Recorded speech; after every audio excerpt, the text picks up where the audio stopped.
வணக்கம். சிவன் மாந்திரீகம்.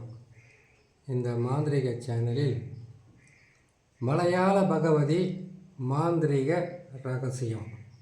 மலையாள பகவதி ஆக்ரோஷ தெய்வங்களில் மிகவும் முக்கியமான தெய்வம் பார்த்தீங்கன்னாக்கா காளியை சொல்லலாம், துர்க்கையை சொல்லலாம். யட்சர்கள் யட்சினிகளை சொல்லிக்கிட்டு வரும்போது மலையாள பகவதிக்குன்னு மிகப்பெரிய ஒரு மாந்திரீக ரகசியங்களும் மாந்திரீகங்களை செய்து மிகப்பெரிய ஒரு வெற்றிகளை பெறுவதற்கு மலையாள பகவதியினுடைய மாந்திரீகத்தில் எண்ணற்ற வசியம், மோகனம், ஸ்தம்பனம், பேதனம், ஆகர்ஷணம், வித்வேஷனம், இப்படி 8 வகையான அஷ்டகர்மமும் பல வகையான சித்துக்களும் விளையாடுவது மலையாள பகவதி மாந்திரீகத்தில் செய்து வெற்றி பெற முடியும். கேரளா மாந்திரிகனால ஒன்று தான், மலையாள மாந்திரிகனால ஒன்று தான். மலையாள மாந்திரிகத்தில் தெய்வங்களை சித்தி செய்கிறதும் தெய்வங்களை வசியப்படுத்துகிறதும் மிக எளிமையாக வந்துடும். ஏன்னு கேட்டிங்கன்னாக்கா, மலையாளம் கேரளான்னு சொன்னாவே பசுமை நிறைந்தது. மோகினிகளும் யட்சினிகளும் தேவர்களையும் அதிகப்படியான துஷ்ட ஆத்மாக்கள் இல்லைன்னு கேட்டிங்கனாக்கா நல்ல ஆத்மாக்களை வசியம் செய்கிறதுக்கு மிகவும் உதவியாக இருப்பது தான் கேரளா. மாந்திரீகத்திலும் சரி, பல வகையான சித்துக்களிலும் சரி, சரளமாக செய்து வெற்றி பெறத்துக்கு பல வகையான சூட்சமகங்கள் அந்த கேரள மாந்திரீகத்தில் இருக்கும். எந்த மாந்திரீகத்தை கையில் தொட்டாலும் மலையாள பகவதியினுடைய மாந்திரீகத்து சக்திக்கு நிகர் மலையாள பகவதி மாந்திரீகம்தான். அப்படி அந்த மாந்திரீகத்திலிருந்து என்னென்ன செய்ய முடியும், எப்படியெல்லாம் செய்து பயன்படுத்த முடியுன்றதை இந்த பதிவில் பார்க்கலாம். முதல்ல வசியம் செய்யணுன்னாக்கா நமக்கு தெரிஞ்சதெல்லாம் வசின்றது ஆண் பெண் வசியம், தொழில் வசியம், தன வசியம், ஜன வசியம், விலங்கு வசியம், சர்ப வசியம்னு பல வசியத்தை நம்ம சொல்லிடுறோம். ஆனால் இந்த மலையாள பகவதி வசியன்னாவே எந்திரங்களும் அதற்குரிய மந்திரங்களும் அதற்குரிய கருக்களும் கட்டாயம் இருக்கணும். அதை செய்து வச்சுக்கணும்.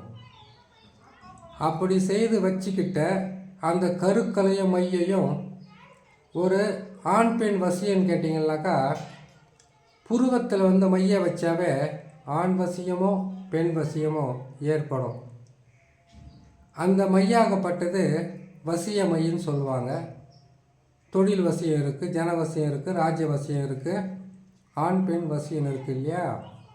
அப்படி அந்த மாதிரி ஒரு வசிய மையை எப்படி செய்கிறாங்கன்றதை ஒவ்வொரு பதிவாக பார்த்துக்கிட்டே வரலாம்.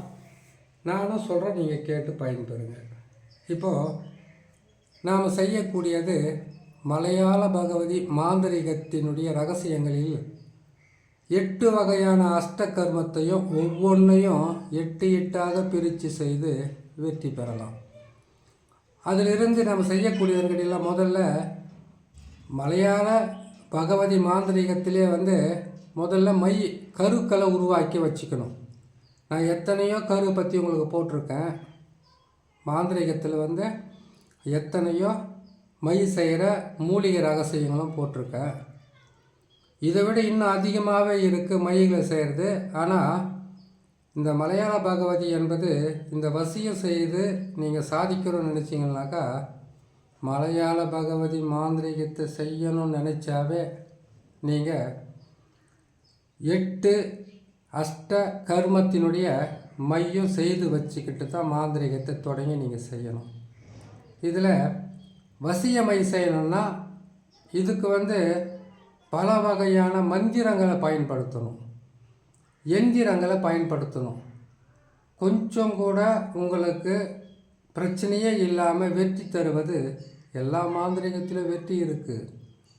உங்களுடைய கடுமையான உழைப்பும் உங்களுடைய விடாமுயற்சியும் இது செய்து சாதிக்கணும்னு நினச்சி எதையெல்லாம் நீங்கள் தொட்டு செய்யணும்னு கடுமையாக உழைக்கிறீங்களோ, எதையெல்லாம் நீங்கள் வெற்றி பெறணும்னு கடுமையாக உழைச்சி எல்லா வகையான மூலிகைகளும் எல்லா வகையான எந்திரங்களும் மந்திரங்களும் கருக்களும் நீங்கள் உருவாக்கி வைக்கிறீங்களோ, அது எல்லாமே உங்களுக்கு மிகவும் உதவியாக இருக்கும். வெறும் கையில் நாம் எதையும் செஞ்சிட முடியாது, செய்யறதுக்கு வாய்ப்பும் இருக்காது. எப்போவுமே ஒரு மாந்திரிகத்தை செய்யணும்னு நினைக்கிற நீங்கள் முதல்ல செய்ய வேண்டியது மூலிகை ரகசியங்களுக்கு போகணும். மூலிகை ரகசியத்திலிருந்து அந்த மூலிகை வேர்களை எடுத்து, அது இலைகளை எடுத்து, சாம்பூலங்களை எடுத்து, அதிலிருந்து ஒவ்வொன்றும் நீங்கள் செய்து அதை பதப்படுத்தி வச்சுக்கணும். அதை பதப்படுத்தி வச்சதுக்கு பிறகு தான் உங்களுக்கு மாந்திரிகத்தில் இருக்கக்கூடிய அஷ்டகர்ம மை என்று சொல்லக்கூடிய 8 வகையான மையையும் உரு போடணும்.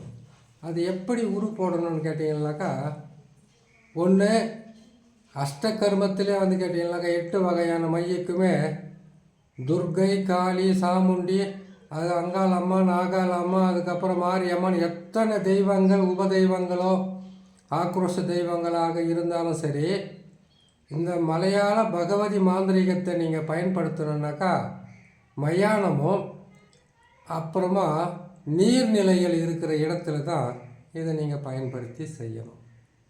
அப்படி செய்யும்போது நீங்கள் என்ன செய்யணும் கேட்டீங்கன்னாக்கா, இந்த கருக்களை செய்து இதை பயன்படுத்தக்கூடிய இடமும் தனி அறையாக இருக்கணும். தனிமையில் ஒரு அறை இருந்து அதில் தான் நீங்கள் செய்ய முடியும். ஏன்னு கேட்டிங்கனாக்கா, மாந்திரீகத்தை செய்யும்போது அந்த மாந்திரீகம் செய்யக்கூடிய ஒரு தனி அறையில் நீங்கள் வணங்கக்கூடிய தெய்வங்கள் எதுவாக இருந்தாலும் வணங்கி, அதுக்கு பிறகு அவங்களுடைய உருவப்படமோ இல்லை அவங்களுடைய விக்கிரகங்களோ தனிமறை வச்சு அவங்களுக்கு படையல் போடுறது, எடுக்கிறது, இந்த கருக்களை கொண்டு போய் வைக்கிறது வீட்டுக்குள்ளே வைக்க முடியாது. வச்சா வீடு அவ்வளவு சிறப்பாகவும் நல்ல நிலையில் இருக்காது.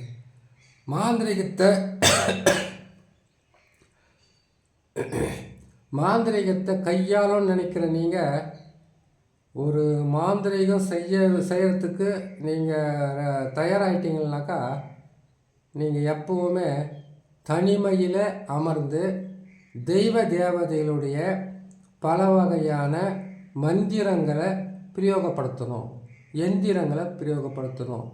கிழக்கு திசையில் உக்காந்து எதை சொல்லணும், மேற்கு திசையில் உக்காந்து எந்த மந்திரங்களை சொல்லி நீங்கள் அதை பிரயோகம் பண்ணணும். தெற்கு திசையிலையும் வடக்கு திசையிலையும் என்னவெல்லாம் செய்யணுன்ற சூட்சம ரகசியங்களை தெரிஞ்சுக்கணும். ரெண்டாச்சு, கருக்களை எந்த கருவாக இருக்கட்டும், வசியம், மோகனம், ஸ்தம்பனம், இந்த 3 கருக்களை மட்டும் நீங்கள் வீட்டிலே வைக்கலாம். கருன்னா புரியுதுங்களா உங்களுக்கு? ஒரு சிலருக்கு புரியாமல் கூட இருக்கலாம். மை செய்கிறதுங்க, இது 3 வைக்கலாம். அப்புறம் தெய்வ தேவதைகளை சித்தி பண்ணக்கூடிய, வசியம் பண்ணக்கூடிய ஆகர்ஷணத்தையும் நம்ம வச்சுக்கலாம். மற்ற 4 வகையான கருக்களை வீட்டுக்குள்ளே வைக்கக்கூடாது.